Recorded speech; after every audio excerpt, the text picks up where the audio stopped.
सुप्रभात प्यारे बच्चों, कैसे हो आप सभी। आशा करती हूँ कि आप सभी स्वस्थ होंगे। प्यारे बच्चों, मैं आपकी हिंदी अध्यापिका राजबाला यादव राज इंटरनेशनल स्कूल से आज की कक्षा में आप सभी का स्वागत करती हूँ। प्यारे बच्चों, आज हम कक्षा 7वीं में पाठ संख्या 13 एक तिनके के बारे में पढ़ेंगे। एक तिनका वीडियो भाग 1 में मैंने आपको इस कविता के शब्दार्थ के बारे में बताया और कवि के बारे में बताया कि कवि का क्या नाम है। तो आइए हम इस वीडियो भाग संख्या 2 में पाठ के सारांश के बारे में जानेंगे। तो सबसे पहले, मैं घमंडों में भरा ऐठा हुआ, एक दिन जब था मुंडेर पर खड़ा, आग अचानक दूर से उड़ता हुआ, एक तिनका आंख में मेरी पड़ा। यहाँ पर जो कवि हैं वो हमें ये संदेश दे रहे हैं कि हमें कभी भी अपने ऊपर घमंड नहीं करना चाहिए, क्योंकि उन्होंने एक कविता प्रस्तुत की हमारे सामने कि किस तरीके से एक छोटे से छोटा तिनका भी हमारे घमंड को, हमारी अकड़ को किस तरीके से चकनाचूर कर देता है, तोड़ सकता है। तो कवि बता रहा है कि एक दिन, हमारे कवि का क्या नाम है? अयोध्या सिंह उपाध्याय। तो प्यारे बच्चों, प्रस्तुत जो पद है हमारी पाठ्य पुस्तक हिंदी वसंत के पाठ संख्या 13 से लिया गया है, जिसका नाम है एक तिनका, जिसके जो एक कविता है। और इस कविता की पंक्तियां हैं जो इस प्रकार है। मैं घमंडों में भरा ऐठा हुआ, अर्थात एक दिन जो कवि है वो घमंड से अकड़ करके, मतलब वो अभिमान से भरा हुआ था। और एक दिन जब था मुंडेर पर खड़ा, अर्थात कवि बता रहा है कि एक दिन मैं घमंड से भर करके, अकड़ में भर करके अपनी छत की मुंडेर पर खड़ा था। आग अचानक दूर से उड़ता हुआ, एक तिनका आंख में मेरी पड़ा। जब कवि कह रहा है कि जब मैं अपनी छत पर अकड़ करके खड़ा हुआ था, अकड़ करके खड़ा हुआ था, तो एक छोटा सा तिनका कहीं से उड़कर आया और आकर के अचानक से, मतलब एकदम से मेरी आंख में गिर गया। तो देखो, एक तिनका आंख में मेरी गिरा, अर्थात जब कवि छत पर खड़े हुए थे तो एक तिनका उड़ करके आया और कवि की आंख में अचानक से गिर गया। मैं झिझक उठा, हुआ बेचैन सा। जैसे ही तिनका उड़ करके कवि की आंख में गिरा तो कवि झिझक उठा। कवि बता रहे हैं, ये कविता अपने प्रस्तुत कवि अपने माध्यम से बता रहे हैं कि मैं झिझक उठा। मैं का अर्थ है यहाँ पर कवि झिझक उठा, मतलब संकुचित हो गया। जब कोई चीज अचानक से हमारे ऊपर गिर जाती है तो हम डर जाते हैं, संकुचित हो जाते हैं, संकोच से भर उठते हैं। हुआ बेचैन सा, और मैं थोड़ा सा दुखी हो गया। लाल होकर आंख भी दुखने लगी, और जब आंख के अंदर तिनका गिरा तो बच्चों जो कवि था उसकी आंख भी कैसी हो गई? लाल हो गई, और लाल होकर के आंख दुखने लगी। क्योंकि बेटा जो आंख होती है वह हमारी सबसे नाजुक, हमारे शरीर का भाग होता है, नाजुक भाग होता है, ठीक है। और जब इसमें तिनका गिरेगा तो आंख अपने आप, हम उसको ना मसलने लग जाएंगे, और मसलने से क्या होता है? मसलने से हमारी आंख है वो लाल होने लग जाती है, और लाल होकर के फिर हमारी आंख में दर्द होने लगता है, दुखने लगती है। लाल होकर आंख भी दुखने लगी, मूठ देने लोग कपड़े की लगे।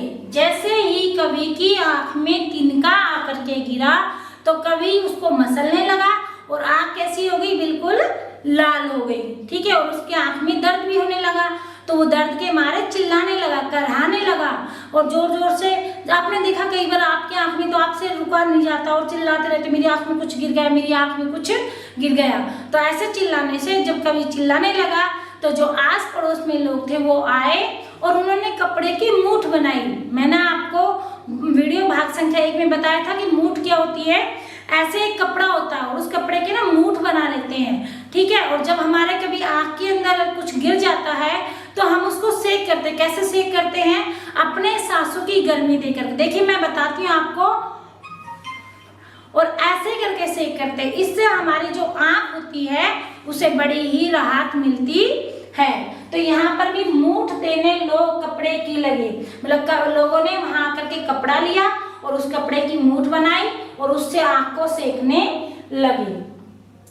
ऐठ बेचारी दबे पाओ भगी। और उस समय जो कवि अकड़ करके खड़ा हुआ था, यानी कि वो ऐसे अकड़ के खड़ा हुआ था और जैसे ही आंख में तिनका गिरा तो बेचारा संकुचित हो गया, मतलब उसकी जो अकड़ थी वो दबे पाव यानी कि वहां से निकल गई। उसकी जो कवि की अकड़ थी वो एक ही सेकंड में, कुछ ही क्षण में, थोड़े से समय में ही वो वहां से भाग निकली, मतलब उसकी अकड़ थी वो निकल चुकी थी, क्योंकि कवि आंख में जो दर्द हो रहा था उसके मारे बहुत ज्यादा दुखी हो गया था।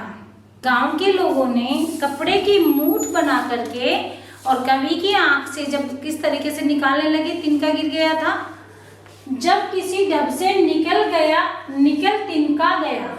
जब लोगों ने मूठ बना करके आंख को सेका, ठीक है, और जैसे जैसे मतलब विभिन्न प्रकार से उसकी आंख में से तिनका निकाला, अर्थात जब किसी ढब से मतलब ढंग से, तरीके से निकल तिनका गया, किसी तरीके से आंख में से तिनका निकाल दिया गया, निकल गया। जब समझने यो मुझे ताने दिए। ये बात कौन कह रहा है? कवि। और कवि का नाम क्या है? अयोध्या सिंह उपाध्याय। तो कवि कह रहा है कि जब समझने अर्थात मेरी बुद्धि ने, कवि की बुद्धि ने उसे उल्हाने, ताने दिए मतलब उल्हाने दिए। ऐठता तू किस लिए इतना रहा। तब मुझे मेरी बुद्धि ने, अर्थात कवि की बुद्धि ने कवि को उल्हाने दिए, ताने दिए कि तू क्या उल्हाना दिया? ऐठता तू किस लिए इतना रहा, कि तू इतना क्यों घमंड करता रहता है, कि तू इतना क्यों अकड़ता रहता है, हमेशा ऐठ के अंदर क्यों भरा रहता है। एक तिनका है बहुत तेरे लिए, अर्थात तेरे घमंड को चूर करने के लिए एक छोटा सा तिनका भी बहुत है, पर्याप्त मात्रा में है। अर्थात जब कवि लोगों ने कपड़े की मूठ बना करके और कवि की आंख से तिनका निकाल दिया, तब कवि की बुद्धि ने कवि से एक प्रश्न पूछा और उसे उल्हाने के तरह से प्रस्तुत किया, उल्हाना दिया कि जब एक छोटा सा तिनका तेरे घमंड को चूर चूर कर सकता है, तोड़ सकता है, तेरी अकड़ को निकाल सकता है, तेरी अकड़ को दबे पाव भगा सकता है, तो फिर तू इतनी अकड़ क्यों दिखाता है।